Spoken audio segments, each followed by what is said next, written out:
Welcome to the final video of my first digital watercolor painting challenge. Today we are going to paint a cosmos flower. But first, let me ask you something.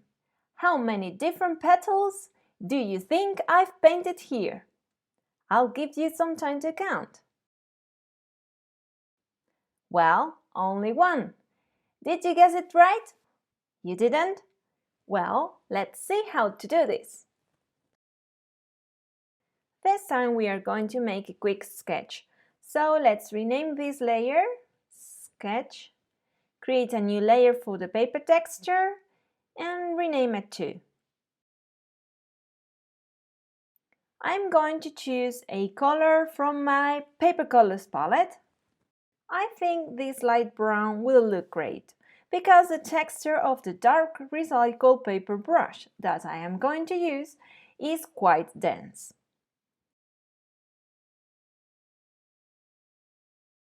Set the blend mode of the paper layer to linear burn and go to your sketch layer.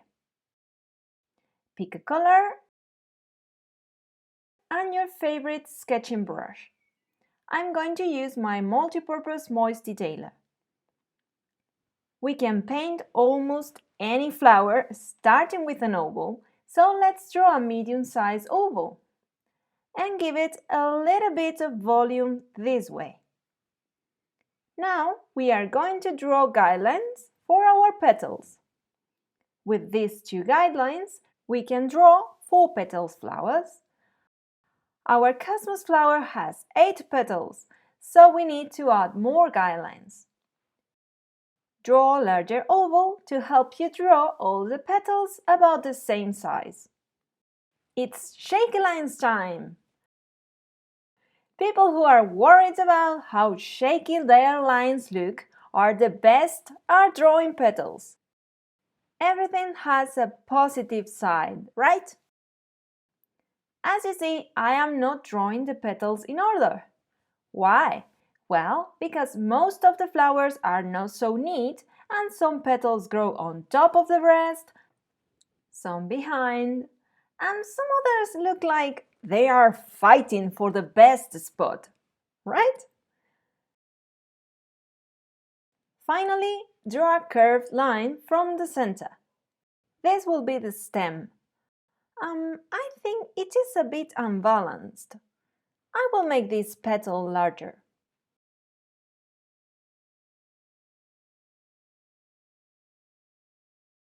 Now decrease the opacity of your sketch a lot, as if you had erased it with a kneaded eraser. Well, or a rubber eraser, whichever you prefer. Create a new layer and name it Petal. Pick a very light pink color and a brush that accumulates a little bit of paint on the edges. I am going to use the edgy round tilt gradient. Let's zoom in to see this better. The opacity and the size of this brush are pressure sensitive, so the harder we press, the greater the ratio of paint to water and the size of the brush.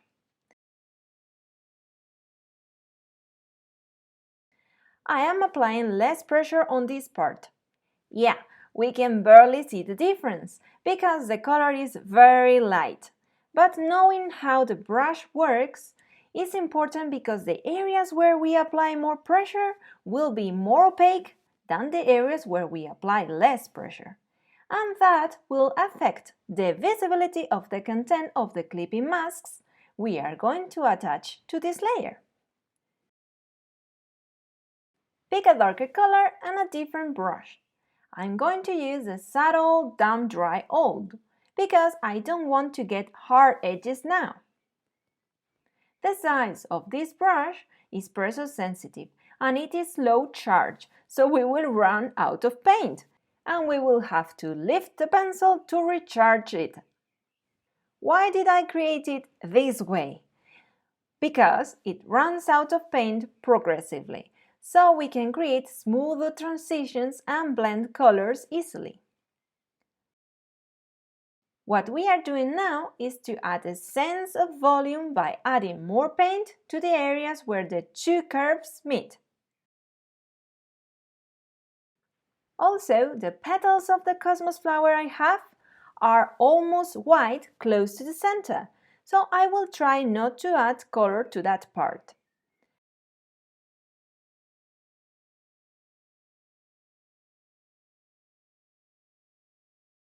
Let's create a new clipping mask and change the blend mode of both clipping masks to linear burn to enhance the texture.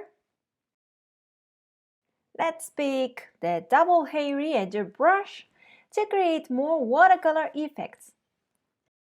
Imagine that we have gone all over the petal with clean water. Now that the paper is wet, go over the edges with paint to make them look darker. This will look more realistic if we saw the paint spreading out, right? Unfortunately, Procreate doesn't offer us that kind of animation yet. So we have to skip that spreading and drying process and create the final result directly. I mean, this is how real watercolor will look when it is completely dry.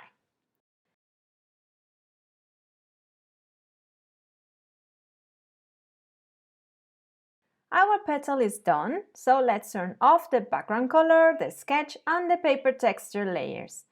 Select these layers and make a backup group.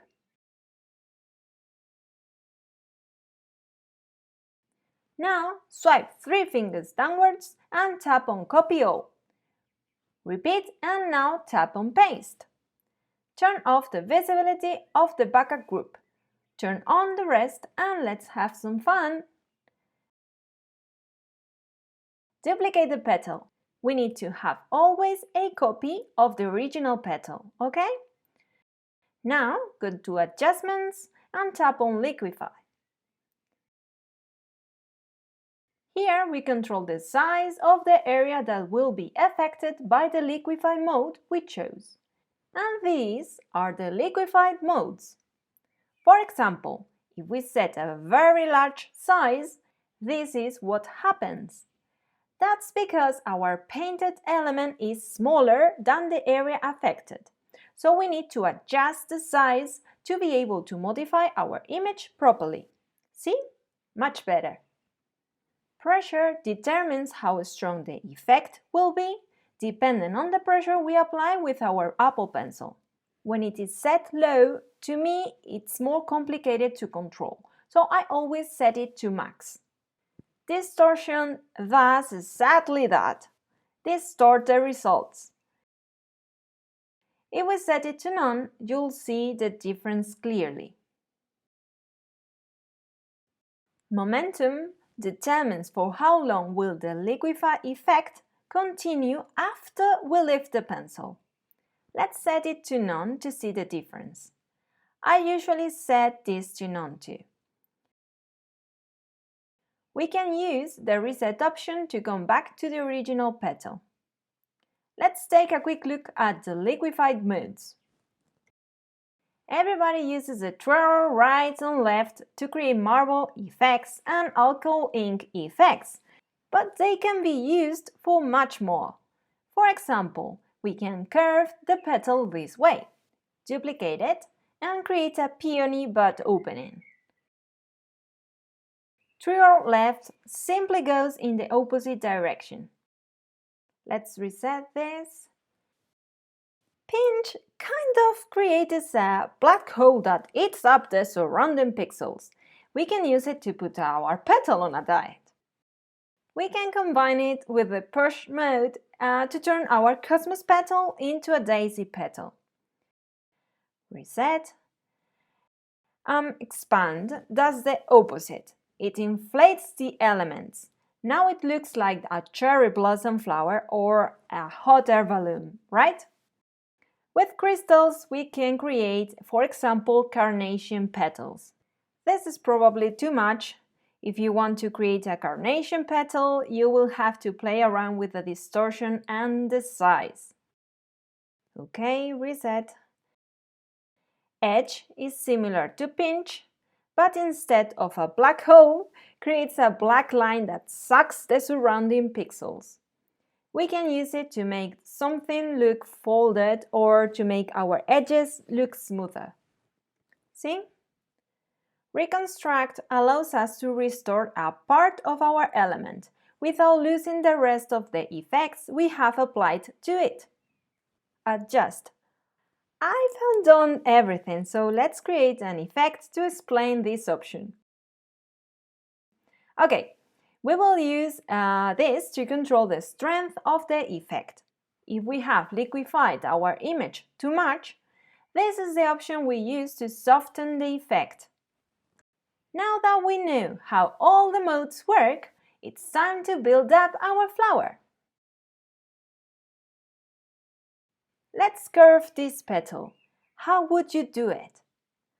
I am going to use the push mode, but bear in mind that there is not only one way to do this. You will have to experiment and change the size of the area affected continuously to get exactly the effect you are looking for. This is a very fun tool, so take your time and enjoy.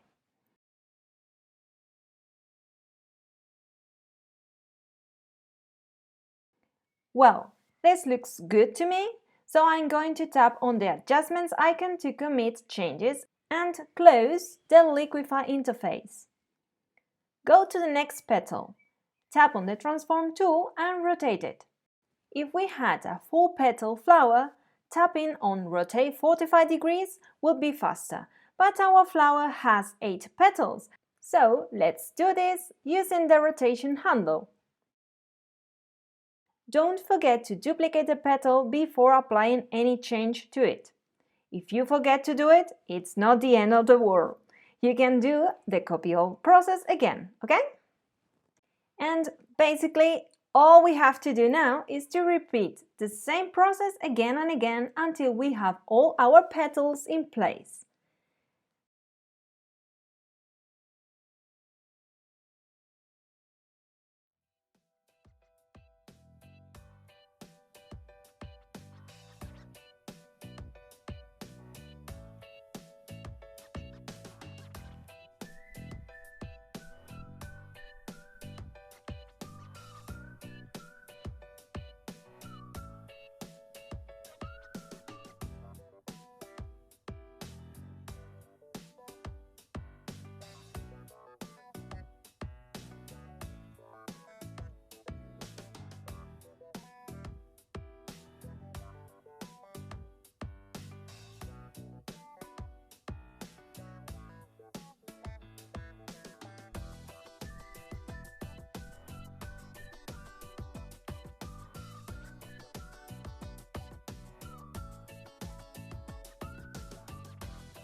Now, let's create a new layer for the center of the flower. Pick yellow and I feel lazy, so let's take a shortcut and choose the dandelion. This brush will do all the work for us. With real watercolors, we would have to draw the florets one by one, but this is digital, so we can kind of cheat. We can make many marks in just one stroke, and by simply varying the pressure applied, we can make those marks bigger or smaller. Let's change the color and start creating a sense of volume.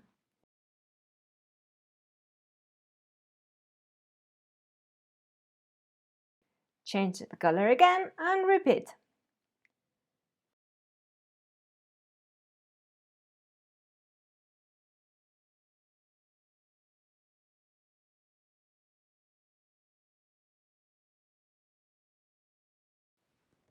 This isn't dark enough, so let's use this purple bluish color.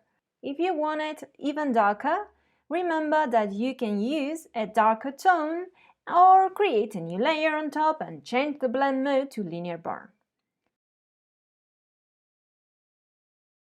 Now we will get rid of the overlapped parts of the petals. How are we going to do that? Pick the edge softener brush. We have to go petal by petal, deciding which one is in front and which behind. Go to the layer of the petal that is behind and use the brush this way to make the paint disappear.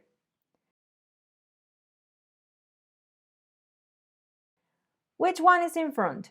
This or this? I'll choose this one. Let's decrease the size a bit. I like to use this brush because it looks like I added clean water to a painted area. Again, which is in front? Let's choose this one, so the other is behind. Go to the layer of the petal that is behind and repeat the process. You can use the eraser, but I like it better this way.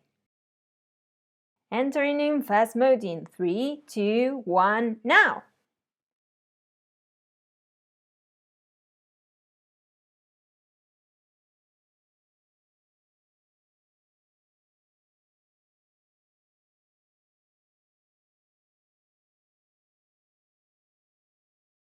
Done! It's time to paint shadows. Create a new layer. We can do this petal by petal, attaching a clipping mask to each one of them. But I want to show you as many different ways to do the same things as possible, so you can choose the one that works best for you. So, this time we are going to create all the shadows on the same layer, using purple and the Wet n Wet brush. We will just need to be more careful to add paint only inside the petals. If this is too dark for you, you can decrease the brush opacity or the layer opacity.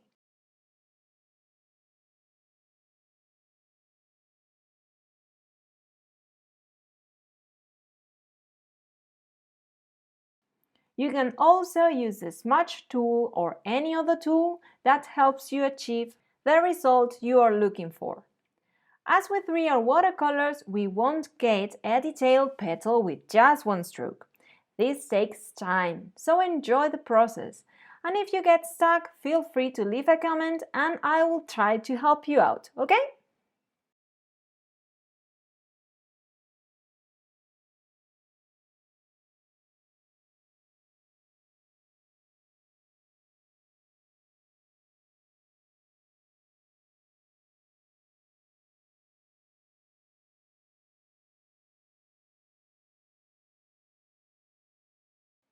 The next petal is behind the rest, so it will be in shadow. Let's make it darker.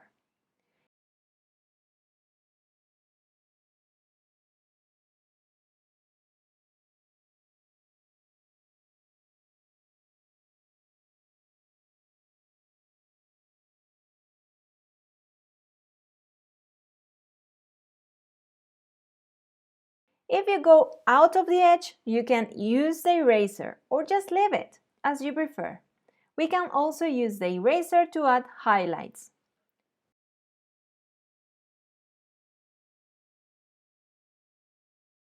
This brush is perfect for this task if you want to blend colors seamlessly and get soft shadows. But you can pick, for example, the Glaze Edgy Oval if you want to create a hard shadow. we will still be able to see the colors of the petals through, but with a well-defined edge that will separate what is in shadow from what it is not.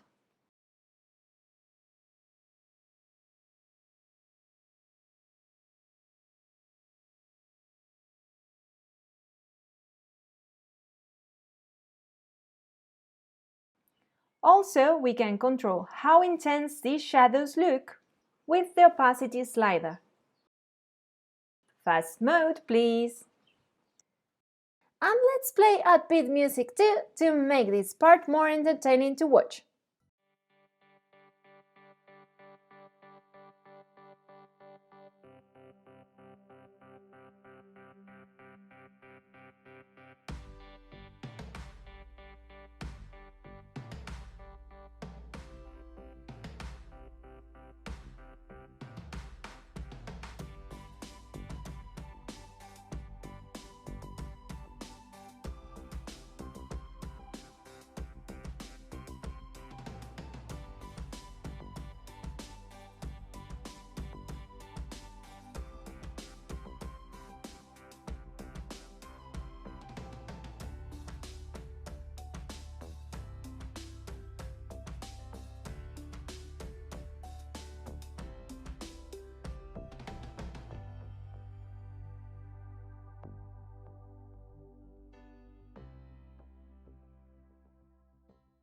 Let's change the blend mode to linear burn. Now we have increased the contrast a bit. Let's continue working on the shadows with the wet on wet brush.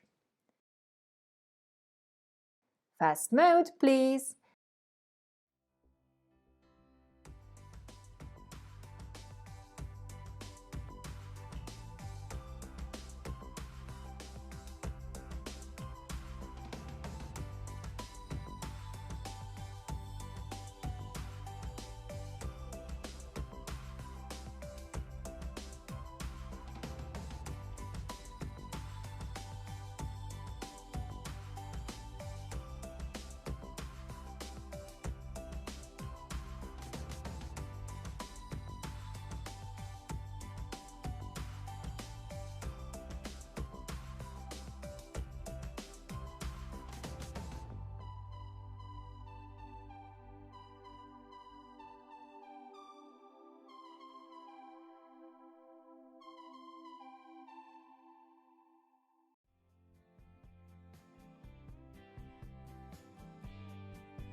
Okay, let's merge the shadow layers.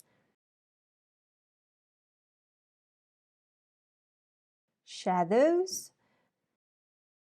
To soften a little bit some of the edges we created with the glazed edgy oval brush.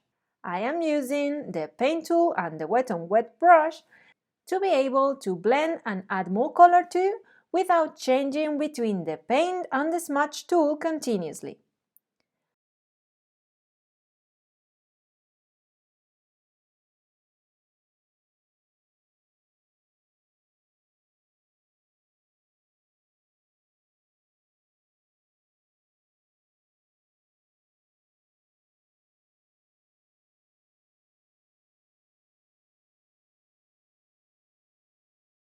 I think there is not enough contrast, so I am going to create a new layer, set the blend mode to linear burn, and with the same brush, I am going to darken some areas. Let's switch to fast mode again. I think this is the best way to see what I am doing without getting bored. But if this is too fast for you, remember that YouTube lets you slow down videos tapping on the cogwheel.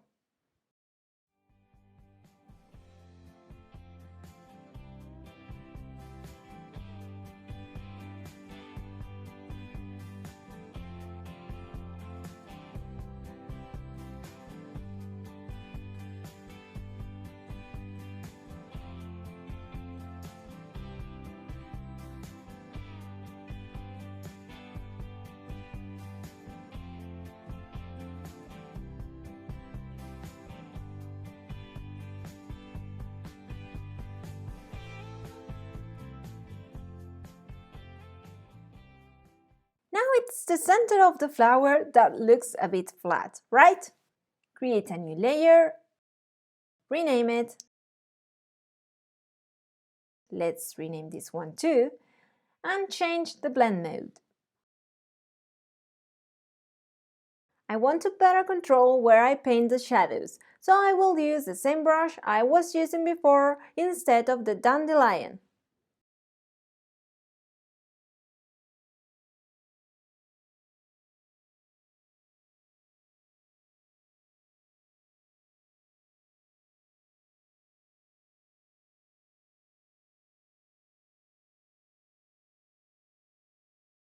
Now let's paint the stem.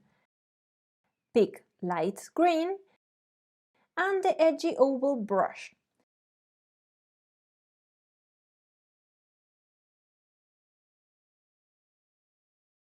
This brush is just more intense than the glazed edgy oval we used before. If you have the Essential collection, you can just apply more layers of paint or duplicate the layer to get a similar result, okay?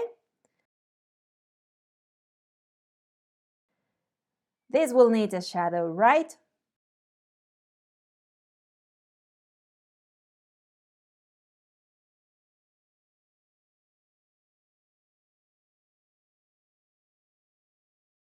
Much better.